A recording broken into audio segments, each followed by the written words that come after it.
Assalamualaikum semuanya. Wah, udah lama banget kita nggak bagi-bagi informasi nih. Apalagi terutama yang punya pasangan-pasangan WNA seperti saya. Apa sih dokumen-dokumen apa aja yang harus dipersiapkan untuk kita yang sebagai pasangan WNA untuk bisa tinggal di Indonesia. Nah, kali ini suami aku tinggal di Indonesia selama 1 tahun. Nah, aduh, bagaimana tuh dokumennya, cara pengurusannya. Nah, sekarang ini saya akan share pengalaman aku, bagaimana caranya aku mengurusi dokumen-dokumen yang harus dipersiapkan. Nah, pertama-tama seperti yang di channel YouTube aku yang sebelumnya, kalau misalkan kalian lihat gitu ya, itu ada pengurusan setelah pernikahan, itu dokumen-dokumen apa aja, lalu kita pakai visa apa gitu ya teman-teman. Nah, setelah itu visa itu kan ada masa berlakunya, ada batas waktunya, kalian sampai kapan si WNA itu bisa tinggal di Indonesia. Nah, kalau misalkan sampai kapannya, biasanya kalau visa-visa bisnis, visa on arrival itu biasanya sampai 1 sampai 2 bulan gitu ya. Nah, kebetulan visanya suami itu hampir habis setelah kita menikah. Jadi 14 hari setelah kita menikah itu kita pengurusan di imigrasi gitu. Kita tanya, kita konsul gitu loh sama imigrasi setempat. Nah, setempat itu kalau bisa tempat tinggal kita. Jadi kalau misalkan kita itu mau tinggal di suatu daerah, misalkan di Kalimantan gitu ya. Nah, itu pengurusannya lebih baik kalian konsultasinya langsung ke Kalimantan gitu, langsung di imigrasi Kalimantan misalkan seperti itu. Terus kalau misalkan kalian mau tempat tinggalnya sesuai dengan KTP kalian, itu bakal lebih bagus.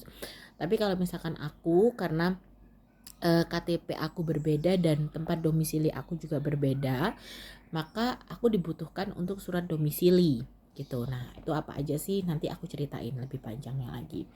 Nah, sebelum itu teman-teman jangan lupa subscribe, like, dan komen ya, supaya kita tetap bisa berinteraksi nih, supaya aku juga lebih giat lagi mencari informasi untuk kalian, apa aja sih yang kalian butuhkan gitu ya. Nah, pengalaman aku di kantor imigrasi itu cukup banyak informasi yang harus aku gali ya teman-teman, apalagi dengan keamanan dan kenyamanan suami aku di sini gitu ya, hak dan kewajibannya setelah mendapatkan istri WNI aku gitu ya, suami atau istri WNI gitu, terus tinggal di sini. Nah, kebetulan kita itu memang setelah menikah kita mau tinggal di sini 1 tahun gitu, coba 1 tahun, lalu kita mengurusi visa. Nah, kita konsul nih ke imigrasi gitu ya, kita konsul ke imigrasi, ini visanya mau habis, bagaimana, apa kita butuh perpanjang atau apakah kita bisa mengurusi langsung untuk izin tinggal terbatas di C317.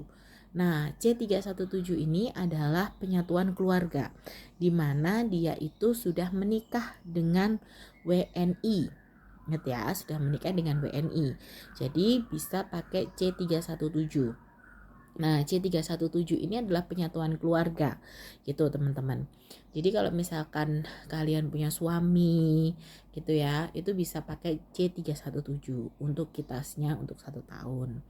Nah, waktu itu karena 14 hari pengurusannya nggak mungkin cukup gitu ya teman-teman. Jadi aku disaranin untuk memperpanjang visa terlebih dahulu. Memperpanjang visa, maka kami memperpanjang visa, visa biasa ya. Jadi sistemnya juga masukin ke online gitu. Nah, cara masuk ke online gimana? Itu ada di YouTube aku di tutorial visa. Tutorial cara bikin visa. Nah, itu ada di situ, kalian bisa lihat. Nah, cara-caranya di situ lengkap dan ada biayanya juga. Masih sama biayanya untuk visa itu 500.000 untuk perpanjang ya, teman-teman. Lalu kita juga setelah itu pengurusan langsung ke pengurusan C317. Kebetulan bisa karena kita perkawinan campuran. Jadi antara WNI sama WNA gitu. Nah, dokumennya apa aja nih, banyak banget nih udah aku tulis untuk kalian ya, sampai dengan 11 poin ya, teman-teman. Nah, nanti aku akan tulis juga di sini supaya kalian juga bisa lihat ya. Yang pertama itu aku harus ngelihat dulu ya, karena aku juga sedikit lupa.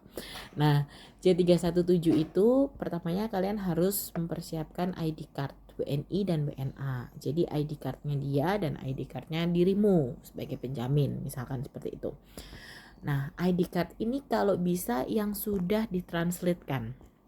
Jadi waktu kalian menikah itu kan pasti butuh penerjemah gitu ya.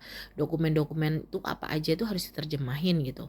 Nah, itu kalau bisa kalian pakai yang itu aja. Jadi ID cardnya itu sudah diterjemahkan gitu, dan fotokopi ID card yang asli gitu. Scan juga boleh karena scan itu juga berpengaruh ke sistem. Jadi nanti waktu online kalian upload yang scan gitu. Nah, lalu kedua, pasti kalau misalkan kalian nikah dan nikahnya resmi ya teman-teman, C317 ini hanya menerima untuk pernikahan resmi, WNI dan WNA. Nggak ada ceritanya yang nikah siri, nikah apalah itu nggak bisa. Jadi nikahnya nikah resmi, ada catatan KUA-nya gitu ya teman-teman. Buku nikah itu fotokopi buku nikah gitu, dan scan buku nikah, karena scan buku nikah itu nanti dimasukkan ke sistem. Jadi scan itu dokumen-dokumen yang di scan itu bisa dimasukkan nanti ke sistem. Terus yang pasti yang ketiga adalah paspor gitu, paspor kalian. Jadi paspor suami dan istri, jadi paspor WNA dan WNI-nya juga harus disiapkan dan sudah harus diterjemahkan. Kalau buku nikah pasti sudah diterjemahkan sesuai dengan Indonesia gitu kan. Tapi kalau misalkan paspor belum tentu diterjemahkan, karena dari luar pasti juga pakai bahasanya dia meskipun ada in English-nya gitu. Nah, lebih baik kalian pakai yang penerjemah yang sebelumnya kalian mau menikah itu pastikan ada penerjemahnya. Lalu akte kelahiran. Jadi ini penting banget, akte kelahiran itu harus disertakan juga yang sudah terjemahan. Jadi semua dokumen-dokumen yang saya sebutkan dari tadi 1 sampai 4 ini harus di-scan ya, harus di-scan karena nanti dimasukkan ke sistem. Itu akte kelahiran juga. Setelah akte kelahiran itu juga harus diterjemahkan juga, dan kita sebagai WNI juga harus memasukkan akte kelahiran juga gitu ya. Ini semua dari poin 1, 2, 3, 4 adalah ID card, buku nikah ya, paspor, akte kelahiran itu harus diterjemahkan semua. Nah, kecuali paspor, kalau misalkan kecuali buku nikah itu kan nggak usah diterjemahin karena sudah dari Indonesia juga terjemahan. Nah, kakak itu adalah kartu keluarga seperti yang kalian tahu. Kartu keluarga kalian dan kartu keluarganya si WNA tersebut. Nah, kartu kakak itu biasanya kalau misalkan suami itu kita sudah lapor di embassy ya, tergantung dengan embassy masing-masing bagaimana ya. Kalau misalkan di embassy Turki biasanya cuma ngasihin kakaknya itu langsung berubah. Jadi begitu kalian lapor, status dari suami aku tuh langsung berubah menikah, dan menikahnya ada tanggalnya juga gitu. Dan dia sudah menikah di tanggal berapa itu sudah tertera di situ. Nah, itu juga wajib harus kalian bawa gitu ya. Nah, terus di sistemnya juga itu kalian juga bisa merubah untuk siapa nih, kalian mau bikin siapa. Untuk misalkan untuk kantor imigrasi di mana gitu, misalkan di Kalimantan, imigrasi kelas 1 Kalimantan misalkan gitu, imigrasi kelas 2 Kalimantan. Aku nggak tahu kelas-kelasnya ya teman-teman, jadi kalian harus lengkap di situ. Jadi bisa untuk surat pengantar gitu. Kalau misalkan di embassy itu tidak menyertakan surat keterangan, jadi surat pengantar itu nggak dikasih, biasanya langsung bikin di sistem. Nah, sistemnya tuh bikin di mana, kalau misalkan Turki itu sudah bisa bikin, jadi di sistemnya sudah keluar kartu kakak kalian. Kalau misalkan kalian mau menyertakan di government, mau menyertakan untuk dokumentasi, untuk dokumen gitu ya, untuk dokumen-dokumen biasanya sudah langsung bisa kepada siapanya kalian akan menunjukkan gitu ya, ke sistemnya langsung nanti keluar scannernya gitu. Terus habis gitu tergantung ya teman-teman, jadi tergantung tergantung dengan embassy setempat negara masing-masing itu bagaimana, beda-beda sih teman-teman. Ada yang mau untuk memberikan pengantar, ada yang cuma menyertakan kakak tersebut gitu. Tapi kalau misalkan kami kemarin itu cukup dengan kakak itu selesai gitu. Terus abis gitu lalu di kantor imigrasi itu nanti ada dua dokumen itu yang isinya formulir gitu loh teman-teman. Aku lupa namanya apa, ITK kalau nggak salah. Itu ada formulir yang harus kalian isi sebagai penjamin dan formulir yang harus diisi sebagai pemohon. Jadi pemohon itu si WNA-nya gitu. Si WNA-nya dan kalian sebagai penjaminnya. Jadi penjaminnya di situ ditulis hitam di atas putih ya teman-teman.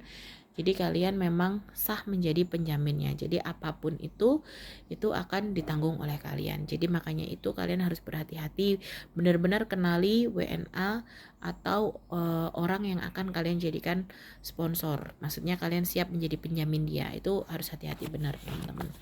Nah, lalu yang ketujuh teman-teman, itu materai 10.000 kalian siapkan 2, tapi lebih baik kalian better kalau misalkan kalian bawanya lebih dari 2 gitu ya teman-teman. Terus ada surat keterangan domisili. Nah ini karena sebetulnya teman-teman, kalau misalkan kalian itu surat domisili itu susah ya teman-teman, karena kalau misalkan kalian katakanlah gini, kalian tinggalnya KTP kalian adalah KTP Jakarta gitu, terus kalian tinggalnya di Bandung gitu ya teman-teman, terus kalian ngontrak apa ngekos gitu, kadang-kadang surat domisili ini susah. Mendingan kalian langsung aja teman-teman, langsung aja kalian ini ngurusnya di Jakarta aja gitu, di tempat KTP kalian yang asli gitu, sesuai dengan alamat KTP kalian. Nah gitu, jadi lapor imigrasinya di situ aja, di Jakarta mana kalian, misalkan di Jakarta Pusat, Jakarta Selatan, Jakarta Timur gitu, kalian langsung isi di situ aja. Kalian langsung konsultasi di kantor imigrasi situ. Terus kalau misalkan kalian tinggalnya sama orang tua gitu, dan orang tua itu sudah 10 tahun di sana gitu, dan punya kakak juga di tempat tinggal dia gitu. Misalkan kalian tinggal di, orang tua kalian tinggal di Bandung, kalian memilih untuk bersama orang tua kalian karena sebab sesuatu hal gitu ya, kalian harus tinggal di situ bersama orang tua kalian gitu. Nah itu kalau misalkan si orang tua tersebut punya kakak, itu bisa gitu. Nah bisa minta surat domisili. Nah kalian juga harus tinggalnya di situ karena nanti ada survei ya, jangan main-main loh teman-teman. Ada survei bener nggak si WNA dan dirimu penjaminnya itu benar-benar menikah dan benar-benar tinggal di situ. Nah itu juga nanti akan dicek ke RT RW setempat. Jadi nggak main-main teman-teman. Jadi survei orang imigrasi ini juga nggak main-main. Jadi juga dicek ke RT dan RW setempat gitu, apakah dia sudah melakukan pelaporan. Nah biasanya kalau misalkan kemarin, kalau pengalaman aku itu RT dan RW setempat itu di RT-nya harus meninggalkan ID card, fotokopi ID card, buku nikah, dan apalagi ya kemarin ya fotokopi ID card, buku nikah kalau nggak salah ya, cuma itu aja gitu, dan SKCK teman-teman gitu. Nah itu penting banget teman-teman, karena nanti di cross check juga gitu, apakah dia sudah melakukan pelaporan, apakah benar dia di sini gitu ya teman-teman gitu. Nah terus yang ke-9 itu ada SKCK teman-teman. SKCK itu surat kelakuan baik ya, kalau misalkan di sini sama gitu, kalau misalkan di Turki itu namanya apa aku lupa gitu. Nah itu SKCK kalau misalkan di Turki itu tinggal by system aja, jadi bisa diambil di sistem governmentnya sana gitu loh. Caranya aku nggak tahu, nanti mungkin bisa dibahas gitu ya teman-teman sama suami aku di YouTube-nya. Itu bisa langsung, karena cuma 3 menit atau 4 menit gitu bisa langsung keluar SKCK-nya teman-teman. Nah itu juga harus ditranslatekan, tapi dia ada in English-nya. Nah kalau imigrasi biasanya nggak masalah sih teman-teman in English, tapi kalau KUA biasanya kalau misalkan untuk pengantar pernikahan itu ada yang tidak masalah dan ada yang bermasalah, harus ditranslatekan gitu teman-teman. Terus persiapan bawa pas foto aja gitu lengkap ya, 3x2 3x4 4x6 2x3 gitu, dipersiapkan aja. Kalau misalkan kalian habis menikah biasanya kan banyak tuh pas fotonya gitu, nah itu dipakai aja, dibawa aja. Nah terus yang ke-11 yang paling penting adalah pengisian secara online dulu. Nah kalau misalkan pengisian secara online kalian gagal, kalian bisa foto. Jadi kemarin itu aku juga kayak gitu, karena sistemnya di imigrasi down, jadi aku pengisian online-nya itu agak susah untuk C317 ini. Jadi kalian foto terus kalian ke imigrasi setempat, terus habis itu kalian tunjukkan kalau misalkan kalian ada masalah di sini waktu pengisian. Nah, di situ nanti kalian akan dibantu bagaimana caranya. Nah, untuk pengurusan ITAS ini izin tinggal terbatas di C317 ini harganya 2,5 juta. Jadi 2,5 juta. Aku ngurus ini dan itu pakai langsung transfer ke bank, jadi nggak bayar di imigrasi. Jadi nanti ada kode billing. Nah, kode billingnya itu kalian taruh di bank, maksudnya masukkan di bank gitu, kalian lakukan pembayaran payment di bank, lalu akan keluar kwitansi secara online dari resmi dari imigrasi. Setelah itu kalian tunggu. Nah, proses penunggunya itu juga bisa lama, bisa 1 bulan gitu. Kalau misalkan suami kemarin hampir dari 1 bulan, jadi kita udah was-was nih, waduh keluar nggak ya, keluar ya. Akhirnya alhamdulillah keluar gitu. Nah, kalian harus cross check terus nih di kantor imigrasi kalau misalkan belum keluar gitu, karena jangan sampai nanti kalian batas waktunya sudah lebih, tapi nggak mungkin lah kalau misalkan, insya Allah nggak mungkin kalau misalkan visa kalian sudah hampir habis, pasti dia sudah memperhitungkan dari segi baik buruknya, dari segi lamanya gitu. Jadi seperti itu teman-teman. Terus habis gitu nanti di imigrasi, setelah kalian menyiapkan semuanya dan setelah kalian pembayaran, kalian akan dikonfirmasi untuk survei. Jadi kapan imigrasi ke rumah kalian untuk survei, bener nggak si WNA itu di situ. Nah, pertanyaannya apa aja sih? Nah, pertanyaannya itu adalah satu, kenapa kalian memilih? Pertamanya adalah di mana kalian bertemu. Bagaimana kalian memutuskan untuk kalian menikah gitu. Terus di sini apa tujuannya dia? Apa tujuan kalian tinggal di sini gitu? Kenapa kalian tinggal di sini gitu? Terus habis gitu kalian juga bisa mengajukan pertanyaan gitu kepada imigrasi, bagaimana status dia? Apakah dia bisa membuka bisnis di sini ataukah dia bisa kerja di sini gitu. Nah, itu kalian bisa mengajukan pertanyaannya gitu, teman-teman. Nah, itu kemarin setelah disurvei, nggak lama setelah itu maka pelaporannya dimasukkan imigrasi ke pusat. Setelah itu keluar deh ITAS-nya.